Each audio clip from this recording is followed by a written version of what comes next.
Hi friends, a very good evening and thank you for joining in. Could you just confirm in the chat window if everything is as expected? If you can see me and hear me clearly. We'll get started in a few minutes. Some of us are a little early today as usual, so I'll answer general Q&A for a few minutes and then we'll start the live session itself at 7:02 p.m. We have some very interesting questions today. Hey folks, okay, so everything is looking good. Okay, sounds good. That's good to know. Good. So yeah, I'm happy to take a few general questions. Again, as I always do, as we always do, at the very end, I will spend some time taking general questions. And at 7:02, we'll start focusing more on solving the 5 interesting problems we have today. Ayush, you're on very good track. If you're scoring 70% in practice tests, I mean, that's like phenomenal. The only thing that you have to improve on is just look at why you're losing those 30%. My gut feel is maybe you're losing it because of your silly mistakes. Maybe you have a few conceptual gaps, but if you have conceptual gaps, scoring 70% in the practice tests is not easy. But you're on the right track. The most important thing for you would be to keep the same pace, don't get overconfident, put in the same amount of effort, avoid silly mistakes. I think you're on a very right track now. Cool. Manish, the course enrolled students also have access to 2021 test series. So in case you have any problem, just email us on the email address or call us on the phone number that's listed at gate.appliedroots.com. We will resolve it as soon as possible.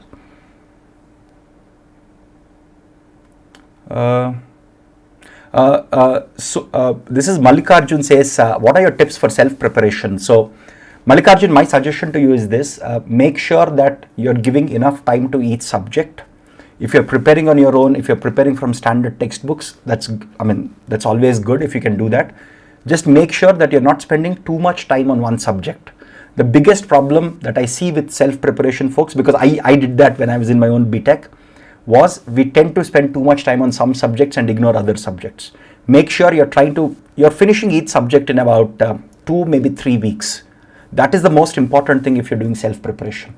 And solve all the previous year questions, start from 2021, go as back as possible.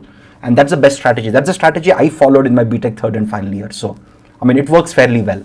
If you're patient about it, if you're persistent about it, you can move the needle and actually get a very good rank. Cool.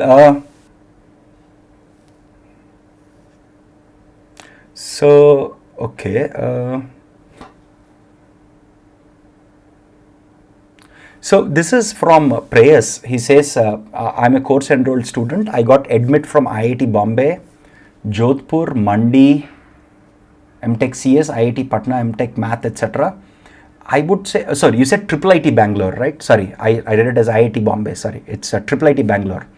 Of all these institutes, again, I'm not an expert in what these universities offer, what is exact coursework, especially I haven't gone through the coursework at Jodhpur, Mandi and Patna. But IIIT Bangalore, I've gone through some of their coursework. It's fairly industry relevant. And I've seen some great placements from IIIT Bangalore also. So with my limited knowledge, that's what I would pick. But again, you have to do the homework because I have not seen what the other universities offer as part of their math and computing programs. So I don't know that. But with my limited knowledge, IIIT Bangalore seems like a good bet.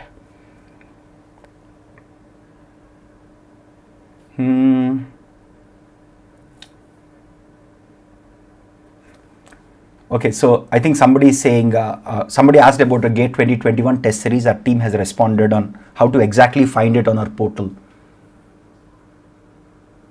So Dipanshu, the handwritten notes are available to everyone, not just to our course enrolled students. If you just go to our website, let me just show you that. I hope I can figure it out. So I think it's there at the very top itself. So GATE CS blogs, so complete notes for GATE CS 2022, right? So this is available to everyone, right? So the free videos are also available, publicly available. The notes for every subject. Again, these notes are based on our videos. So these are publicly available. Anybody can download, including our course enrolled students. You can check it out. Cool. So let me tackle some more questions here. So So Shiva asks, I'm going into my third year, confused whether to prepare for GATE or placements in product-based companies. Shiva, you can prepare for both because you've just finished your second year, right? So as part of your campus placements, if you have good product-based companies that are coming in, it's good to prepare for both, because if you're getting into a product-based company right out of your BTech, that's a good option. Because if you do not plan to pursue a PhD or get into academia or academic careers, if you're getting into a good product-based company, that's pretty good actually. Unless you want to go into a research field like machine learning, if that's your choice, doing an MTech certainly helps in some cases. But it's a choice that you have, and since you're still in you will be going into your third year, you have a lot of time. So why not prepare for both? That's an option that you can think of.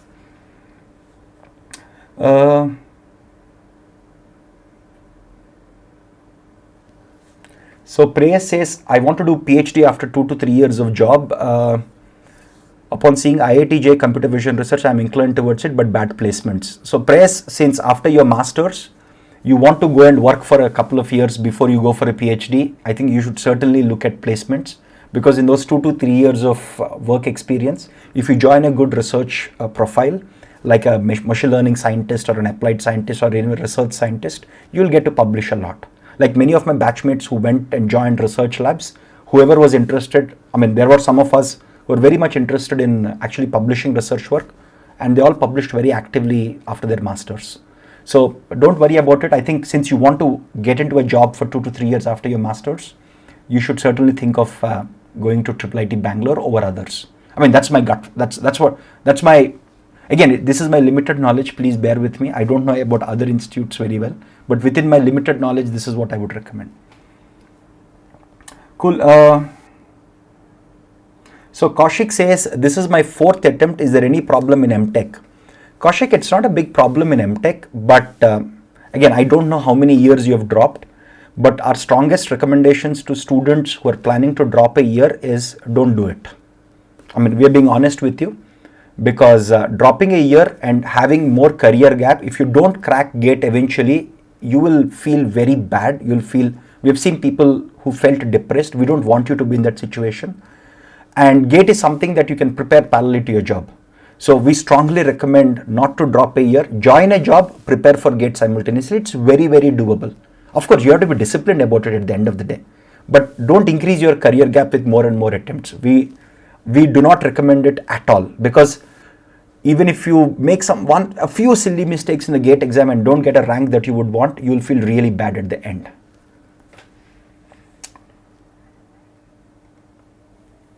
So Rahul asks, IIIT Bangalore versus second generation IITs versus top NITs. Again, I can't give you a general answer, because if you look at NIT Surathkal, NIT Trichy, NIT Warangal, they're pretty good. I mean, they are the old NITs. They're also pretty good NITs. Similarly, if you look at new IITs like IIT Hyderabad, I mean, some of their programs are terrific. Like I've seen some of their work. I've also hired some of the people from IIT Hyderabad when I was at other companies, and some of their coursework is very, very well designed, and the students are also terrific. So it's not this versus that. It depends a lot on the specific choices you have. I can't give you a broad answer to that question. It also depends on what program you want to pursue. ISI Kolkata is good for MTech CS. It's certainly good. It's more mathematics in nature, but it's a pretty good institute. If if you think of other options that you have in addition to ISI Kolkata, it's certainly an old institute, very well renowned for statistics. I've worked with BStat, MStat folks from ISI Kolkata, terrific people. I mean, I've been fortunate because in machine learning, we see a lot of stats guys come from BStat, MStat, and even PhD programs from ISI. So certainly the coursework is great. So you should certainly consider it. But again, look at other options and then make an informed choice. Okay. With 7:05. So let's get started. So before we jump into it, I just wanted to say that anyway, I'll show you that on the page. So give me a second. I'll start sharing my screen. Cool. So here is the live session since it's 7:05. Let's get started. As usual, we will spend some time at the end again answering general questions. So this is the first session on data structures and algorithms. We have a total of 7 live sessions. All these live sessions will be publicly available on this YouTube channel. The live sessions are on Tuesday and Friday at 7 p.m. till 16th July. Again, data structures and algorithms is probably the most important subject after programming in the whole of computer science. This is essential for placements. This is essential for even GATE. So if you see some of the most interesting questions actually come from data structures and algorithms. So it is fundamental. Again, this is one subject where this will stay with you throughout your life as a computer science engineer or a computer scientist. So this is super duper important. That's why we have, if I'm not wrong, we have a total of 7 live sessions. We are focusing more on this subject. Some people may complain that we're over focusing on this subject, but we thought this will help students build a programmatic and data structures and algorithms perspective to problem solving. Because if you're good at data structures and algorithms, you can literally learn anything in computer science. That's why if you look at most top product-based companies, most of the interviews are programming data structures and algorithms. That's all. Okay, and we hope these 7 live sessions will help you have strong foundations even for your placements. Okay. So, okay, let's get started. Today we have, I believe, 5 questions. The easier questions are at the end, but let's start with something interesting right out of the bat. Okay, here is a question.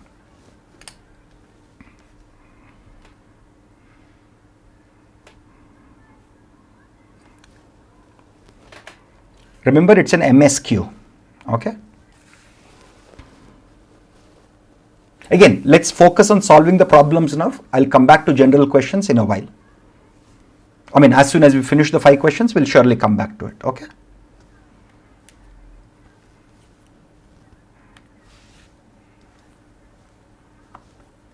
Again, it's an MSQ, folks.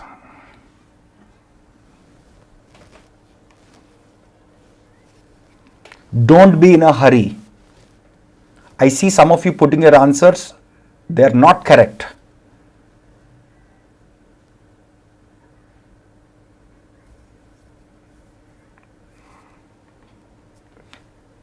Please, I mean, I see so many of you making mistakes. For heaven's sake, please go back to the drawing board, resolve the problem.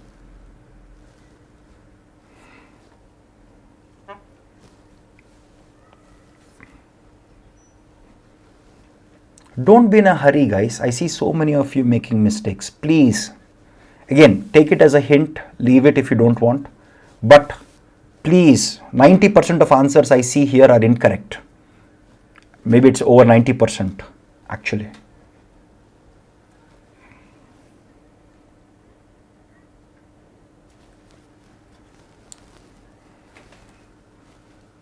This is a good 2 marks question.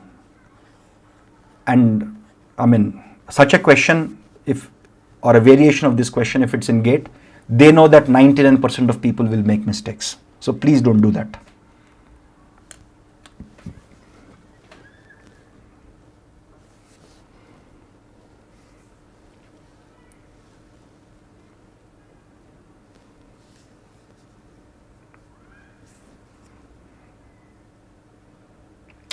I see a very handful of correct answers.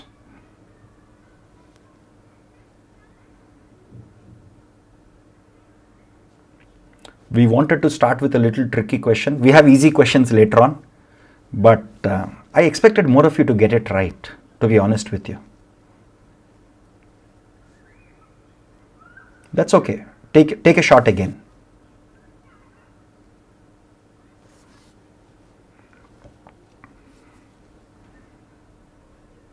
Please take a shot again.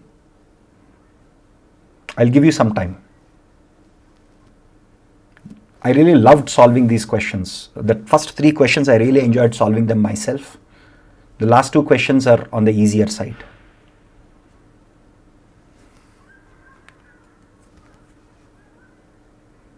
Okay, let me give you a hint. Actually, work out how quicksort would work on each of these arrays. Do it. Don't jump to a conclusion. Work it out. Even if it takes time, it's okay. This question is a good, easy 2 marks if you know how quicksort works. And most of you, I'm assuming, know how quicksort works.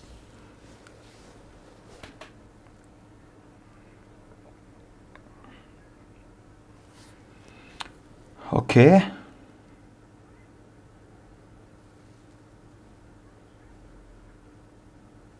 Okay, so let me tackle it for you. Okay. Okay, so consider quicksort implementation, choosing the first element as the pivot element. So first element is what we choose as the pivot. Which of the following input arrays would correspond to the worst case? Okay. Is this the worst case? So this is my pivot element. So if this is my pivot element, this is smaller than everything else. So what happens? My left sub, see what do we do in quicksort? We have the pivot element. We have all the elements that are less than the pivot element here. If you have all the, again, you can choose however you want, less than equal to or less. Then all the elements greater than equal to p, greater than the pivot element or on the other side. Now, since 12 is the smallest element, what structure will we have here? The structure that we will have here is we will have pivot element. We will not have any left subarray, right? We will not have any of this. So this subarray doesn't exist. There is only this subarray, which means a problem of size n, we are breaking into a problem of size n minus 1. And that's the worst case for quicksort. So now if you go into this subarray now, look at this subarray. This is the smallest element, right? Again, this will become the pivot and the whole problem breaks down to sorting this. Similarly, this is the smallest element, right? So this will be in its own place. Rest everything will have to sort it again. So in every step of quicksort, in every recursive step of quicksort, the structure that we are going to encounter here is the pivot element and rest of the array. Every time this is what is going to happen because this is in a ascending order. So this is surely the worst case if quicksort is implemented by choosing the first element. One simple solution is a randomized quicksort, right? That we describe in our course videos, wherein you randomly pick one of these elements. That has an expected order of n log n time complexity, right? So this is surely one of the worst case situations. Most of you got this right, which is good. But this is where the question gets trickier. What about B? Okay. So here what happens here? This is the largest element. Suppose if I try to apply quicksort on this, this is my largest element. So what will happen here? I'll have this whole subarray. This is my rest of the subarray, right? Because it's being sorted, right? So my subarray will be here and my pivot will be the last element here. So which means a problem again of size n is getting into a problem of size n minus 1 when you write the recursive formulation for this. Okay. So now next step, in the next iteration, what happens? This is the largest element. Again, you will have a structure like this. Even when you're sorting this sub array in the second recursive call, this is the largest this is the largest element. So P will go to the end and you'll be left with an array of size n minus 2. The same thing keeps happening. So this is also a case where, so A is the worst case, so is B. Many of you got that. Very nice. But the question gets tricky because of options C and D. This is where most students will commit mistakes. This question is considered tricky, very similar to the quality of questions we have seen in the last 2 to 3 years of GATE questions. They're not hard, they're slightly tricky. They have traps for students who commit silly mistakes. Now look at this, 17, 25, 32, so on and so forth. So this will be my first pivot. If you observe carefully, 17 is the smallest element. Cool. So we are left with this subarray. Okay, till now it looks like the worst case, but you can't come to that conclusion. You have to work out every step because this is neither strictly in ascending order or strictly in descending order. So you'll have to work it out carefully. Next time, this is the pivot. Is 25 the smallest element? No. So 25 will be here. In the left sub array will have 21 because 21 is a value less than that. Rest of all the elements, you have 32, 35, 42, 45, 61, 37, 39 will be on this side. Right? So it's still not the worst case, but remember the left subarray only has one element. Okay, now let's see what happens to this now. Let's keep working out the steps. Here 32 is, again, this is single element, so it's obviously trivially sorted. Now what about this? You have 32 here. So if you observe, 32 is the smallest element. So this will again break down into 32 and this whole subarray. So which will have 35, 42, 45. So for this specific step, it's still the worst case. Now the next thing that you will have here is 35. Once you're doing with 35, what happens? What all elements are less than 35? None of them. So 35 will stay at 35, right? So look at this, 35 will stay at 35. This whole problem will get broken down into this sub-problem. Now, when you're solving this sub-problem, this is the first element. So you will have 42. Are there values less than 42? Yes. 37 and 39, these two values are less than 42. And 45 and 61 are on this side. This is no more the worst case now. Because the worst case occurs when you have pivot and the rest of the array, or when you have the rest of the array and pivot. This is the worst case scenario for quicksort. This is not happening because you have the pivot element. Again, even if one of the recursive calls does not have this sort of structures, like if in this recursive call you don't have that, right? Which means this is not the worst case, because a problem of size some k, this is a problem of size k, is not broken up into a problem of size k minus 1.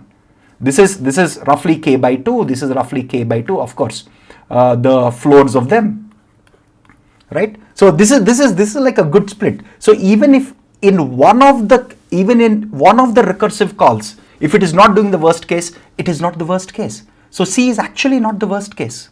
Only B is the worst case. C is actually not the worst case. Now let's go to D. D is the most interesting case. So A is right, B is right, C is not right. What about D? Okay, so you'll have 13 here. This is a very interesting. This is also neither increasing nor decreasing. 13 is the smallest element. So what will you have here? You will have pivot and rest of this. You have this structure.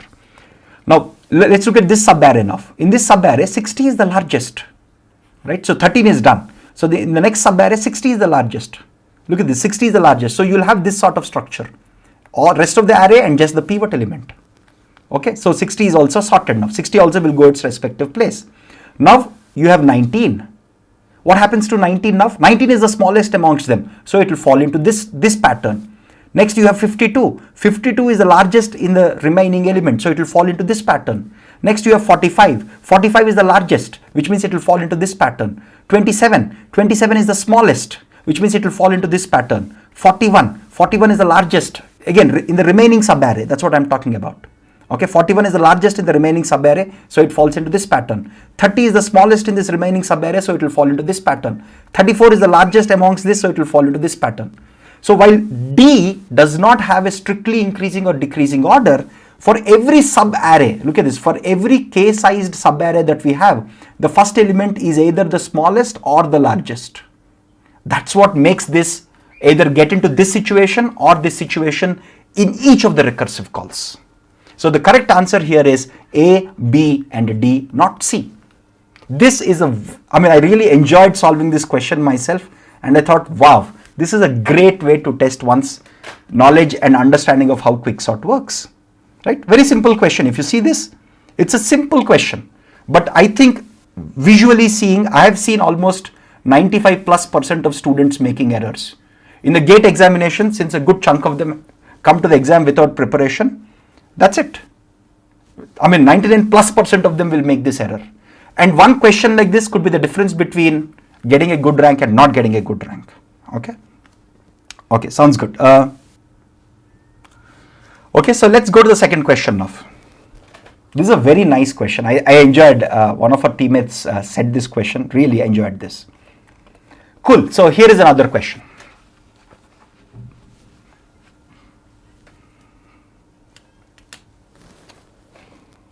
This is also a very nice question. This is actually an interview question, which is also asked in some product-based companies in the early interview rounds. But this is a very interesting question.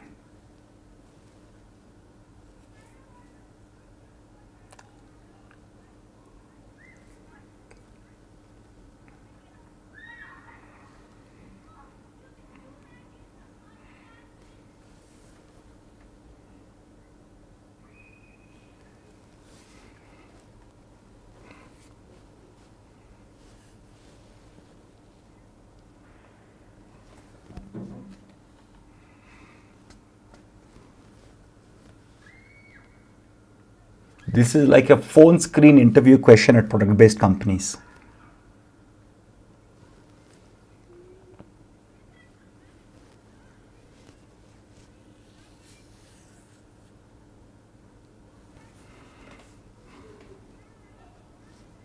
Just take an example and work it out.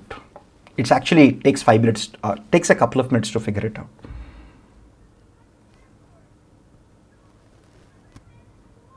Again, look at this. It says, what is the time required for the best possible algorithm amongst all these options?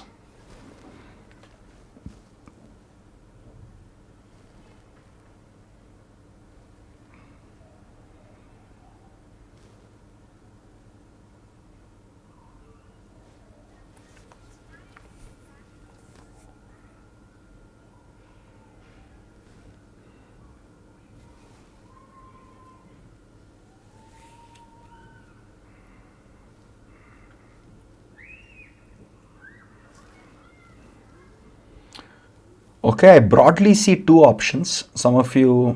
Most of you are saying A or D, but some of you are also saying C.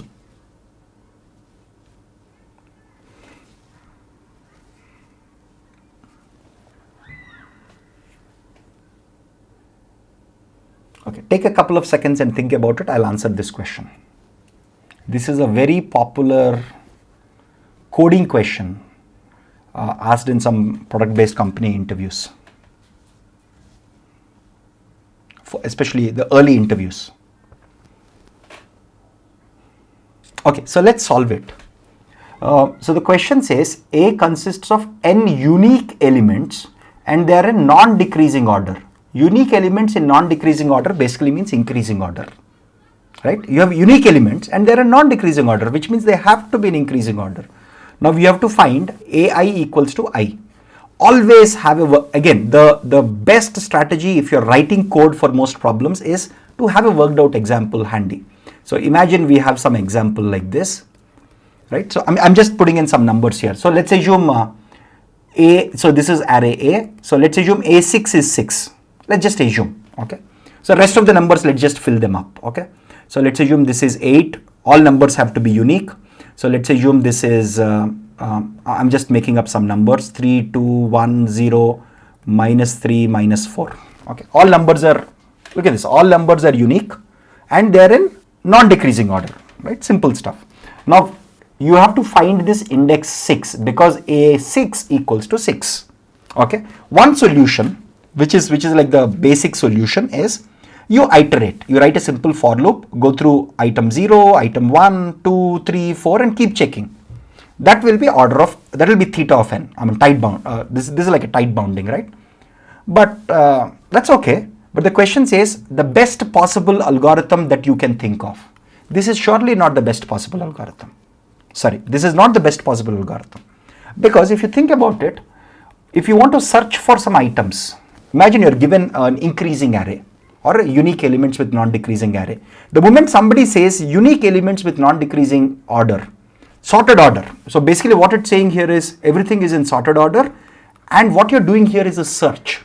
You're searching for some index. You're searching for some index which satisfies this condition. So if something is in sorted order and you have to search, the first thing that should trigger in your mind is binary search. I mean, that's obvious, right? Whenever you're given a sorted array and you have to search, the simplest thing to do is binary search, okay? Because its time complexity is order of log n and its space complexity is order of n. If you use a hash table, it becomes order of, the space complexity will increase. So if you want a good space complexity, good time complexity, this is a pretty good one. Now the question here, the question that we'll have to think of is, if you have a binary search, the binary search tries to find an element that you want. But here we want a condition that should be satisfied. So can we modify binary search? Again, I'll just write quick pseudocode. I mean, not the exact code. So let's start with binary search like scheme, right? You have lower, you have, let's say, upper, right? This is, let's say, your lower and high. Okay, you can just call it upper or high. Typically, this is the lower index, this is the upper index. Then what will be the mid index? Mid index will be this, right? So again, what do? We just write a simple loop like this in binary search. We just have to change the conditions, right? So we will simply, I'm just writing pseudocode here, right? While low is less than equal to high, right? While this condition is satisfied, okay, I'm just writing like crude, I'm not writing C code, okay? You'll just compute mid always. Mid will be L plus high by 2. You can take a floor like operation if that suits our needs. And then how do you check we have reached a solution? If a mid, right, equals to mid, or if a mid equals to mid, return mid, you're done, right? So this is like the termination criteria, right? Right now is a mid, look at, we have to just work out examples here. Is a mid equals to mid? No. So a mid, because mid is 4, right? Mid is currently 4. A mid is not equals to mid, right? Because A4 is not equals to 4. So what is the condition that we have? We have to think of other conditions. If A mid is less than mid, this is the condition that we have, right? A mid is 2, 2 is less than this. Then what does it mean? It means for none of these elements, look at this element this element is less than 4, which means none of these elements, because they're unique elements and they're in increasing order, right? Which means none of these elements will satisfy the condition that we're looking for. Obviously they can't. So what do you do then? You just say mid equals to, sorry, you just say your lower equals to mid plus 1. And then you keep iterating, right, till this condition is satisfied. This is standard binary search type of termination loop condition. Okay. Otherwise, what if it's the other way? If mid is greater than a mid, okay, otherwise, right? So then what happens? Okay, so we have to construct an example like that also, right? So let's try to construct an example like that. Okay, I'm again, just by using examples, you can write this. Again, I'm just writing the code here so that if you're asked a question like this in an actual interview, you will be able to write it using these examples, right? So imagine this is 2. I mean, I'm just making it up. So let's assume this is -4, this is -3, this is, let's say, 6, 7, 8, 9, 10, 11. So in this case, what's happening? Your mid, right? Your mid is, so your mid is 4. Sorry, I think I wrote it incorrectly. Sorry, it should be the other way around, right? So if a mid is greater than mid, right? So a mid is less than mid here. If a mid is greater, if a mid equals to mid, we are done, right? If a mid is greater than mid, so what is a mid? A mid is 7. 7 is greater than 4. Then what happens? Look at this: 4, 7. All these numbers have to be greater than 7. All these numbers are just one more than 4, right? So obviously your answer cannot be found here. Then what should we do then? We should just say your high equals to mid minus 1. That's it. You keep looping now. So the code is very simple. Of course, you initialize your L to 0, your high to, if there are n elements, n minus 1, or the length of this, whatever you want to write. That's the initial code, right? This is your for loop. Within this for loop, you're just checking, you're computing mid, you're checking if a mid equals to mid, you're checking if a mid is less than mid, you're updating the lower. If a mid is greater than mid, you're updating the upper. That's it. And how do we arrive at this logic? Just 2 examples. Again, I'm just going slightly outside the scope of the gate exam. In the gate exam, you can simply say, hey, the answer is theta of log n because we can use binary search. I'm just going a little out of the gate because I want to show you this solution carefully. And the way to arrive at when you're attending an interview, the best way to solve problems like this and write bug-free code, handle all the cases, a mid equals to mid, a mid less than mid, a mid greater than mid, handle all the cases carefully. And to arrive at what the logic should be, take examples. So here is what we have, which is a modified binary search, which means answer has to be theta log n, right? Very simple solution here. Okay. I hope this helps you in your general programming also. It's a very simple question. Here again, the fundamental assumption, very nice question that Sachin mentioned, which is here the assumption, because we are saying AI equals to I, we are fundamentally assuming that all the elements are integers. But it would have been better if we called that out clearly. Okay. So if this was an actual interview question, it's a good follow-up question to ask the interviewer, hey, can I assume that all elements in the array are integers? And of course he will say yes. Okay. So because of this condition, I think it would have been better if we just said, if assuming that all elements are integer valued only. Okay. That would have made the question clearer. Okay. Cool. Again, that's a good follow-up question to ask an interviewer. The interviewer also will be happy to hear that. Cool. So let's get back to gate now. Okay, here is another very nice question. Okay, let's solve the third question now. This is a nice question. I enjoyed. I mean, this is okay. So this is an MSQ. I'm sorry. Okay, let me just highlight that in case some of you have not seen it. This is an MSQ. This is a good 2 marks question. Please read the question very carefully. Take your time, think through this.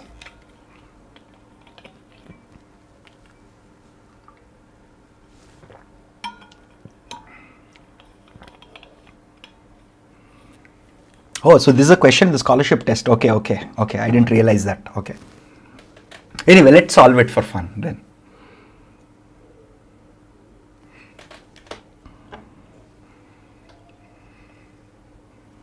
I'm happy that we have it here. It's a nice question.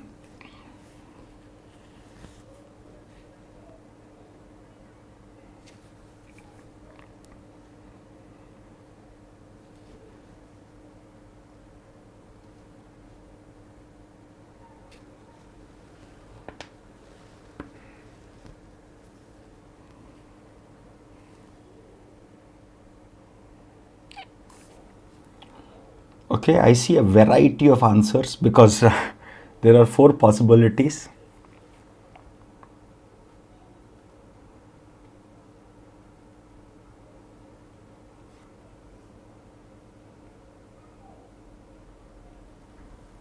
I'll answer general questions at the end. Please don't forget to post them there.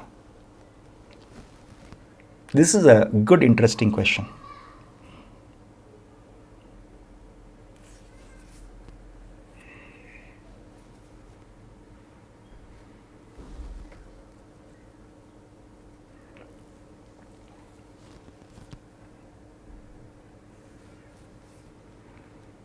Okay, since some of you have tackled it as part of the scholarship test also, so let me go into it, right?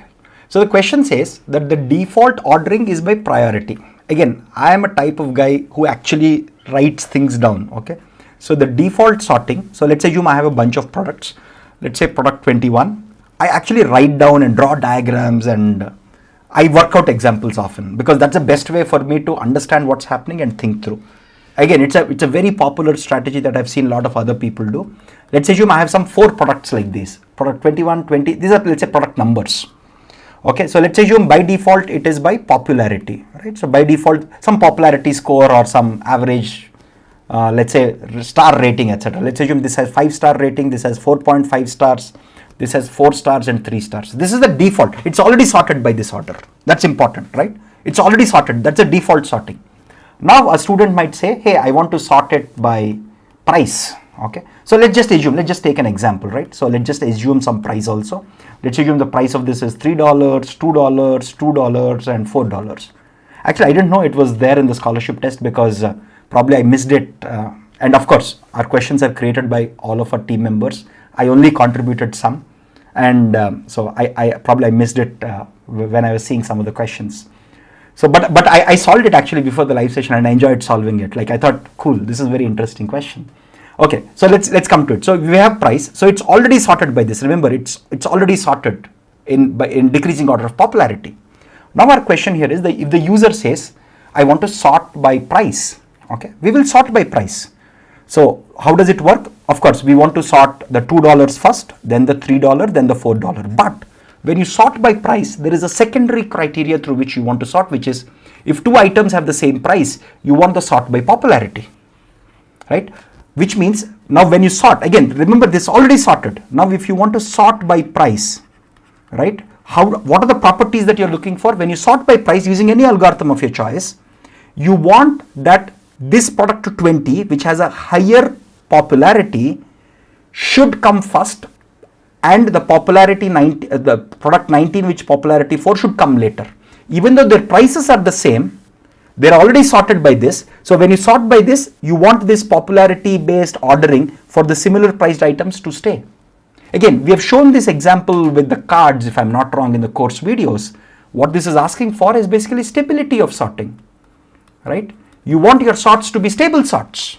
So that when I sort them, first I get P20, then I get P19, then I get P21, then I get P16. Of course, P20 and P19 have the same price, but if they're stable sorts, whatever is there before in the sorted order, that will come before, even amongst the items that we have.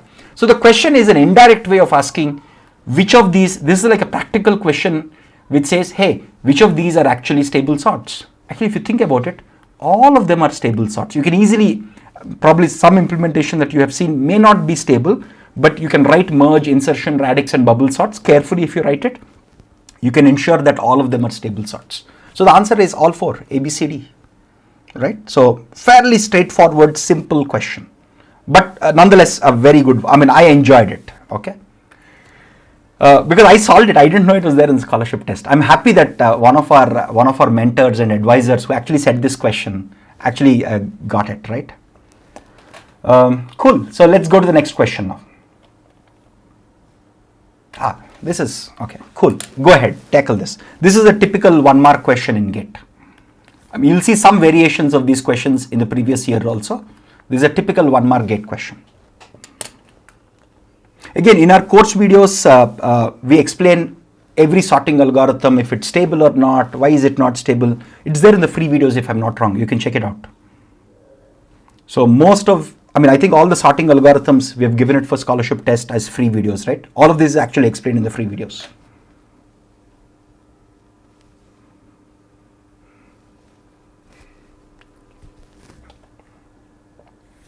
This is like an easy question, guys. Typically 1 mark question by GATE standards. We wanted to sprinkle a few easy questions so that people don't get demotivated. And I'm not saying these are just easy because they're easy, because GATE has like 55 marks worth of fairly easy questions. If you do all the easy questions well, avoid silly mistakes, solve even some medium level questions, you'll get a very good rank in GATE actually. GATE is not about solving all the questions.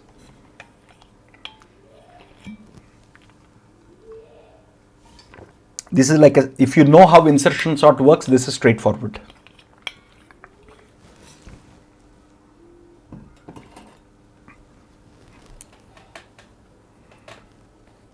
Okay, so I think most of you got it right. It's very simple. So let's assume this is our array that we have. Initially, only the first element is sorted. So I'll just write down very similar to what I have written in our course videos. So initially, only the first sub array is sorted. Then you take this element, try to place it in its appropriate position through swapping. So what happens? You swap both of them. So you have 30, 35, 27, 20 and 12. So now these two elements are sorted. Now you take 27, try to place it in its appropriate location. So 27, 30, 35, all three are sorted now. 20 and 12. After this, 20 should be placed in its appropriate position. So 20, 27, 30, 35, 12, I'm sorry. Okay. So these four are sorted. Now 12 is the remaining element. So 12 will get sorted finally, right? So let's look at which of these has it. I think option C has it, right? 30, so this is the original one. So the next one is 30, 35, 27, 20, 12, 27, 30, 35. Okay, that makes sense. 20, 12 are the same. 20, 27, 30, 35, 12, 12, 20, 27. Yes. So C is the right answer. Others you can verify that they do not follow this sort of step-by-step pattern. And this is straightforward, right? If you know how insertion sort works, this is basically asking, do you know how insertion sort works, and can you execute it on a simple array? Okay, here is another interesting question.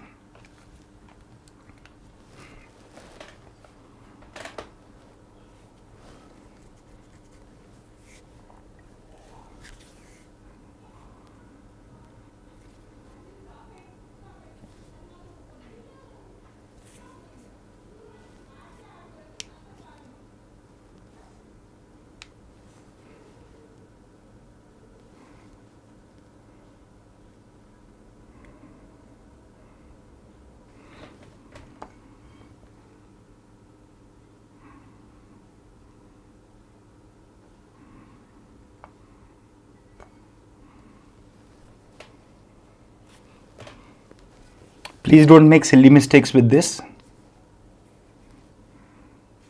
Somebody is asking, is Radix sort stable? Yes. You can implement Radix sort carefully to be stable. Yes. Again, you can just Google search for it. It will show you some nice visual ways of doing it. Again, it's an NAT, so please fill in the exact answer if you can.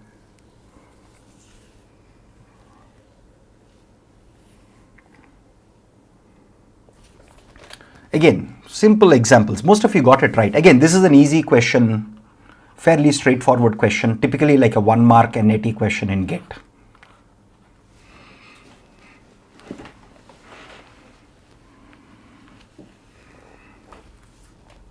So let's take a simple example, right? So what do we have here? We have swaps, right? So we want to keep swapping, right? So this is insertion sort. So the worst case happens if we want increasing order, but we have decreasing order, right? So in this case, what happens in the first iteration, there is one swap here. So 3, 4, 2, 1, just let's write the number of swaps, one swap, right? So now this whole thing is sorted. Now 2 has to be swapped with 4, and then again 2 has to be swapped with 3 to arrive 2, 3, 4, right? So you require 2 swaps in the next step. Again, how many elements do we have? Here we have 4 elements here, right? N equals to 4 because there are 4 elements here. Now, again, these are 100 distinct elements. That's important to read, okay? Now, what do we have? We have 1 here, right? So if you have 1 here, what do we get? You get 1, 2, 3, 4. The number of swaps required is 3 because you swap this, then you swap, then you swap. So the total number, if you see, is summation I going from 1 to n minus 1, because n minus 1 is 3. This is example where there are 4 elements. If you have n elements, this is what you will get. So if you have n elements, you will have 1 plus 2 plus so on and so forth up to n minus 1. What is the summation of the first n minus 1 numbers? It is n minus 1 into n by 2. So here our n is 100, right? If your n is 100, you get 100 into 99 by 2, which is 50, which is, if you just use a calculator, it's 4950. That's it, very simple question. So one of the students asked a very nice question. I wanted to just tackle that quickly for you. So the question asks, okay, so this is with respect to this question. I wanted to specifically talk about it because it was a nice question. So in this whole quicksort thing, the very first question, right, where a lot of students have done a mistake, we said the worst case happens if you have a pivot and rest of the array here, or if you have rest of the array here and you have the pivot here. Because in both these cases, a problem of size n is getting broken into problem of size n minus 1 plus some constant time. Okay, but the question here is very interesting. What if you have a situation like this? You have P, you have only one element, literally one element, and you have n minus 2 elements here. Or you have a situation like this. You have n minus 2 elements, you have a pivot element, and you have one element here. In every recursive call, if this happens, what is the time complexity? Is this the worst case? Let's just work it out, right? If you just work it out, this becomes Tn equals to Tn minus 2 plus T1. T1 is anyway a constant because there is only one element here, right? Just constant plus some constant time, right? So even this you will run into you'll run into the worst case scenario, right? So even this will result in the worst case scenario. The reason option C doesn't run into the worst case scenario is, if I'm not wrong, when we were left with this subarray, right? When we were left with in the recursive calls, when we were left with this subarray, we had 42 as the pivot element, we had 37, 39 on one side, we had 45 and 61 on the other side. This is like an even split. So even if in one of the recursive calls you do not have these worst case scenarios, it is still not the worst case scenario. Again, we didn't focus too much on this, but that could be a nice twist on the question. Okay, so just wanted to put it out there. That would have made the question harder than what we currently have. Okay, folks, this was nice. So let me just get to the webcam view and let's tackle some general questions. Okay, let me just pull up my phone so that I can look at your comments. One second. Okay, so a couple of questions, general questions. Can we get a good rank under 100 if we start from July? Most people actually start preparing for GATE seriously only in July, some even in August. So in the last couple of years, 2 to 3 years, we have seen people who started even in August, diligently, consistently.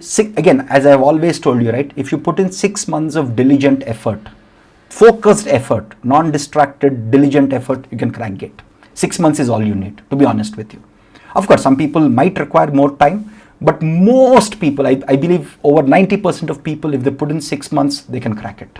Again, if you get it, I mean, I can't say exactly you'll get into top 100 ranks, but you can certainly get into the top 300 ranks, which will get you into all the top universities.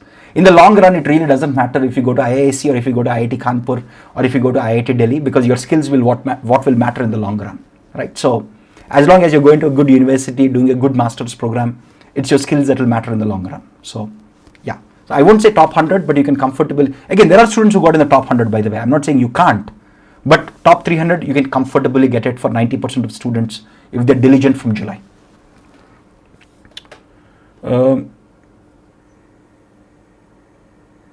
So Satish asks, how are placements at Iit Tirupati? Again, I'm not sure about it. The best way to find it is talk to people who are graduating right now. Again, we'll try to find out from our side, but the best people are people who have just graduated a year ago or people who are graduating now, to get a sense of what's happening there.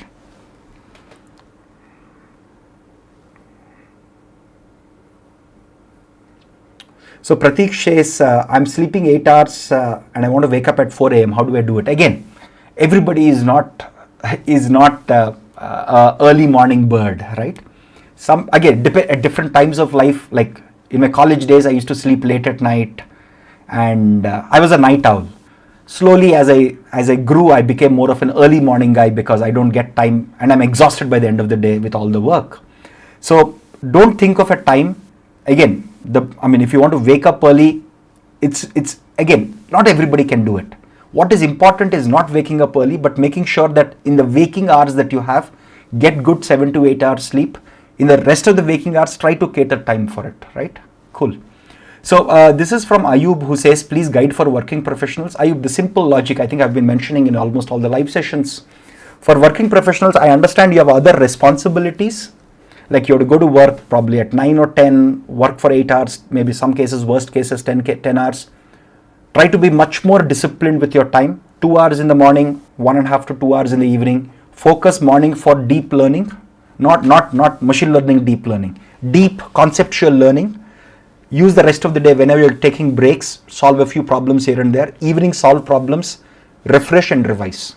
That's what we would recommend typically, because you're fresher in the morning hours than in the later hours, because later hours you most likely will be stressful.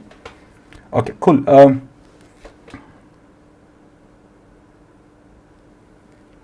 Satish, could you just call us so that we can talk to you and understand exactly what options you have so that we can guide you better on that? So that will help you better. Instead of giving a general answer about one university versus others, it might be better in your specific case to just call us on the phone numbers on our website. We will help you as best as we can. Okay, so this is from Srija Ghosh, a very nice question. I'm a second year student. Should I completely focus on GATE or do competitive programming? Srija, since I believe you're finishing your second year, or you might have just finished your second year. Or first 2 years of your undergrad studies, learn programming if you're a CS student. Learn core subjects like data structures, algorithms, engineering, math. Those are stuff that will stay with you all your life. The first 2 years should be about foundation building. And the 3 subjects that are most important is programming, data structures, algorithms. If you can learn engineering math like combinatorics, group theory, graph theory, they're also, especially graph theory, is extremely useful. It builds your mathematical mindset. So first 2 years, do a lot of programming, write as much code as possible, do competitive programming as much as possible. From third year, there are 2 paths. Prepare for GATE, build some slightly job-related skills. Right? Again, it could be doubling down on competitive programming or learning other skills like full stack development, like machine learning, AI. Also parallelly preparing for GATE. If you're an early bird, if you're somebody who's a BTech first year or second year student, this is what we would recommend. First 2 years, become a good programmer, become a terrific programmer, become good at data structures, algorithms. Third year, fourth year, prepare on GATE, learn other industry relevant skills. That's our suggestion. Cool.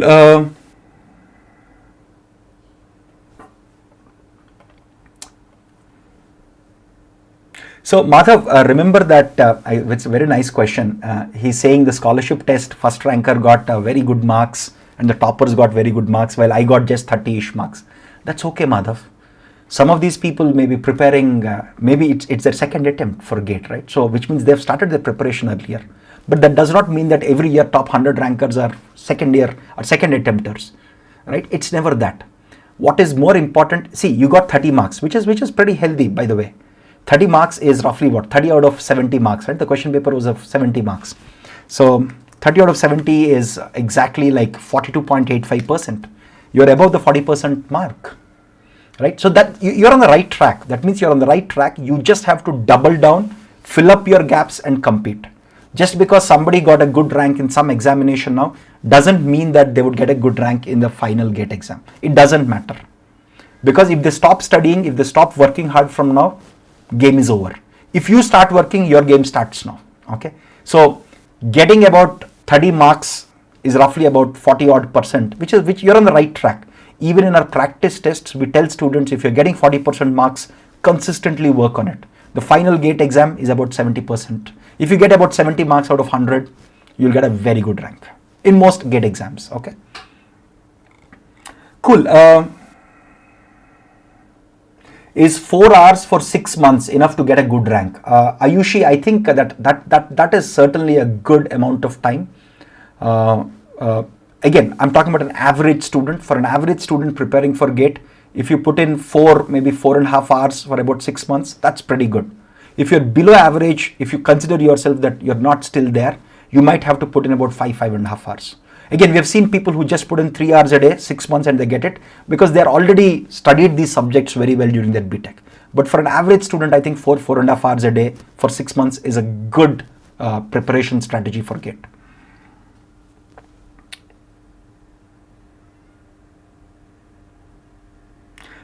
So Ayush has a very nice question.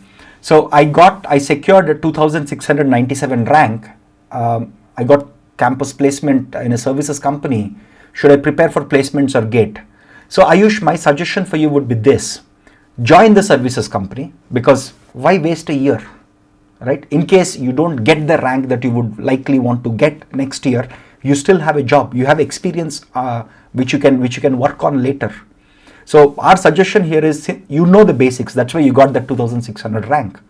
So work on filling your gaps. Join the job. It's okay. Go join the job. You'll learn. In any company, in any role in the world, there are lessons to be learned. Okay, very, very importantly, nobody is below anybody. Everybody can learn great lessons from everyone. Okay, so learn whatever you can at the IT services companies. I'm sure you'll learn some really valuable lessons early in your 1-2 years. These are lessons that you will use a lot in your life. So join the company, continue your preparation for GATE, focusing primarily on subjects where you're lacking. That will push you from 2600 to hopefully 260. Okay, all the best. Cool. Something for IIIT Hyderabad. I think as we have mentioned,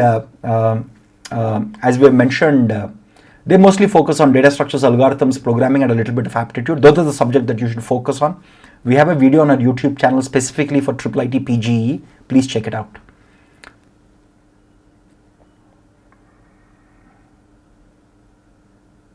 Cool. Gautam has a very nice question.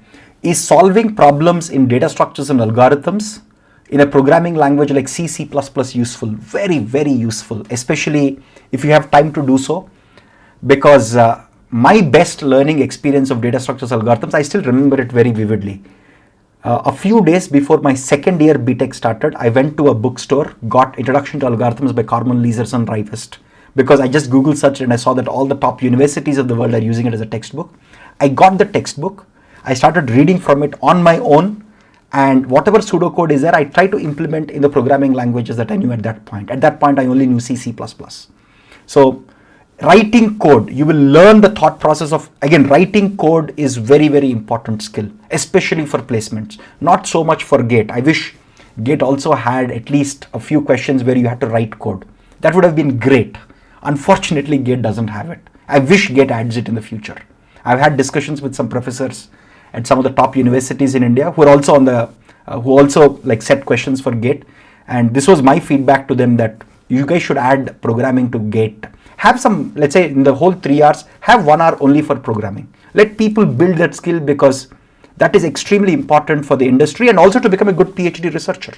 If you want to become a good PhD researcher, you should know how to write good code, right? So again, I hope that is something that happens in the future. But fundamentally, writing code will give you the knowledge. The problem here is writing code takes time. If you're a BTech first year or second year student, that's great. Even if you're a BTech third year student, you have time to do it. If you're a BTech fourth year student, you may not have time. That's a problem. That's why these are skills that you should build in the first 2 or 3 years of your BTech. If your sole focus is GATE and if you don't have time, we can't help it, but it's always a great skill to have, to be honest with you.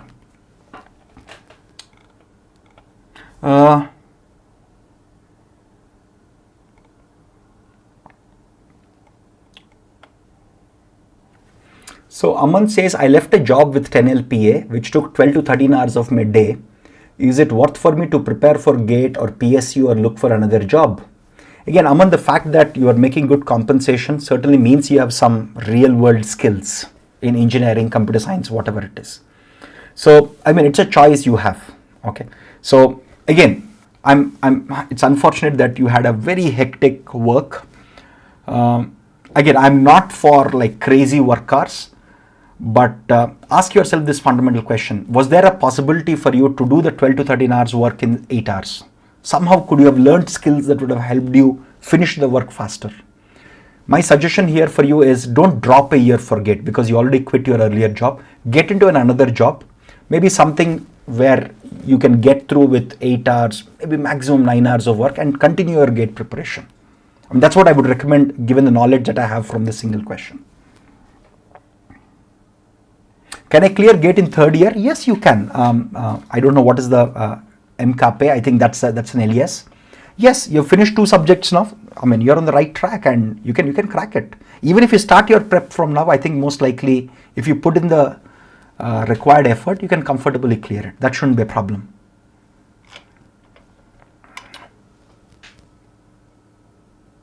So what is the pattern for revision and what are the important things before giving each test? Again, the pattern for revision is simple. Every weekend, spend 2 to 3 hours revising everything you learnt in the week. Every month, try to spend in 2 to 3 days revising everything you learnt in the week. Every 3 months or a quarter, right, as they call in business, right? For every quarter, spend a week revising everything you learnt in the week. And after every revision, try to take an exam. That's the best way. Nothing beats that. Okay. I think I'm repeating some of the things that I've mentioned in previous live sessions because the questions also repeat.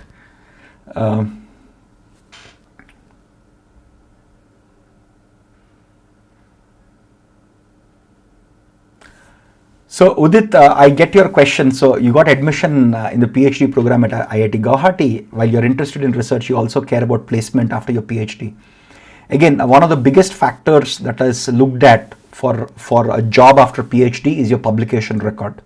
What have you worked on? So if you get to work under a good professor at IIT Guwahati, since you're interested in research, try to publish good research work, pick up areas which are important for the real world, not just some esoteric theory like some crazy, I mean, I'm not saying that's bad, but that's not relevant in the context of jobs. If you want to go into academic research, yes, any area is fair game. But if you want to get into corporate research later on, like a research scientist type of stuff, what matters most is what you have worked on during your 5 years, where you have published, and are these problems relevant in the context of what is being worked in the industry today. So if you're getting into, let's say, machine learning AI, a lot of universities work on very industry relevant research today. So that's surely a good place to go. Again, I don't know exactly which professor you might be joining under. So just look at the publications they have, what areas they work on, see if you're passionate about it. Okay. Cool. Okay, so how to study COA? This is by Abhishek. COA is it's like any other subject, right? One thing I would say specifically about COA is you can check out some of our free videos. I enjoyed COA because it was a fun thing for me. Because when I learned COA, even when I learned in my BTech, in my second year, first semester or second semester, I guess, I always learned it as a way to understand how the heck does this computer work. I know that I can plug power, there is a CPU box, there is RAM slots. Again, I used to have a desktop then. I know how I could open up the desktop and see what are all the components, but I never understood how the nitty-gritty details actually work. So think of COA as an exploration to understand how the heck the computer works. Okay, and draw diagrams a lot, because COA has a lot of these block diagrams on how memory talks to the CPU, how CPU cache works. All of this stuff is there in COA. So draw diagrams, try to understand the intuition behind things, and keep an open mind. I mean, I think there is a fun of learning. I hope students don't miss out the fun of learning in COA or in any subject, by the way. Like, for example, when I was recording some of these videos with the help of my team, I enjoyed it thoroughly. It was one of my most like very comfortable happy days, because I said, wow, I'm rereading something that I learned. Like COA, I have not used it extensively in my work because I worked in machine learning and AI. I said, wow, this is how beautiful it is, and I'm getting an opportunity to teach. I had the fun, I had the enthusiasm of a kid. So if you can maintain that enthusiasm to learn, I think that is fundamental. We try to do that in our courses by giving you real world examples, applied perspectives, asking the question, why the heck should I learn this subject? So don't let that enthusiasm be lost, because that's the fun part of it. Okay, cool. How to visualize? Draw it. I mean, everybody has a different way of thinking about it. I'm a guy who draws a lot of block diagrams. right? Or when I write an equation, I try to decompose it into smaller parts. That's how I think. Like everybody has a different way to visualize. Plots, I mean, again, this may not be relevant in the context of Gate, but drawing plots is something that I use extensively in machine learning. In COA and other subjects, I write things. I try to take examples and work it out. These are my ways of visualizing. Again, I show all of the strategies that I use to visualize when I solve questions with you guys, right? For example, when you are solving the question of quick sort, right? I draw that, okay, here is pivot, here is the rest of the array. I draw these things because that's how I try to visualize myself. Again, this is my strategy. You might have a different strategy to visualize. Some people are better at visualizing symbols. Like I'm not that guy. I'm a guy who is better at visualizing block diagrams or visualizing graphs, right? So each of us have a different fundamental ability. Some people are brilliant at remembering what they listen. I'm not that guy. Okay, so each of us have that strategy. Visualizing is the common strategy that most humans have. Audio memory is something that very few of us have. Okay. What's with the Apple products? I'm not an Apple fanboy, but I love them. I love them because of the engineering marvel that they are. Like we learned. Okay, let me give you a nice example. Since somebody pointed out, I'm not a fanboy. I've used everything under the sun. I've not used a Windows box for a long time. I've used Linux boxes, I've used Macs, I've used Androids, I've used iPhones, etc. But there is one thing related to COA. The most recent Macs, right? I mean, I literally got one as soon as I could get my hands on it. Is basically a RISC processor. We learned RISC versus CISC, right? All your Intel processors are x86 CISC processors. The first major company or a major operating system, again, by the way, Linux runs on RISC through ARM. I'm not saying Linux is like, it runs on any damn thing under the sun. Mac is a major consumer grade operating system which runs on ARM chips, and they're marvelously fast because the Apple silicon is basically using RISC at below the surface. It's an ARM chip, of course. The ARM basically uses RISC, right? So what I learned in my BTech as a RISC versus CISC, that was always theoretical for me. I understood it a little when I started using Android phones, like probably 10 years back. I saw, oh, this is what a Qualcomm chip can do. This is an ARM processor. It is quite fast for the compute resources it has. Now I see it at a desktop level. Like this is like, wow.